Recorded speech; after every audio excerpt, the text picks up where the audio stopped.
ఆటల పాటల నవ్వుల పుత్తడి బొమ్మరా బొమ్మరా,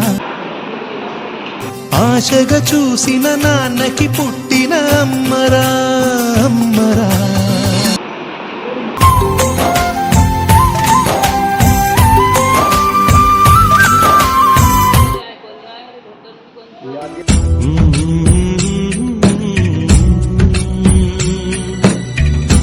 కానీ తీరా డిశ్చార్జ్ అవుతుంది అని అనేలోపు డాక్టర్ వచ్చి మీ బేబీకి హెల్త్ బాగాలేదు, 12 hours ఇంకా ఇక్కడనే ఉండాలి, బేబీని ఒక గ్లాస్లో వేయాలి లైట్ కింద అని చెప్పినుండే.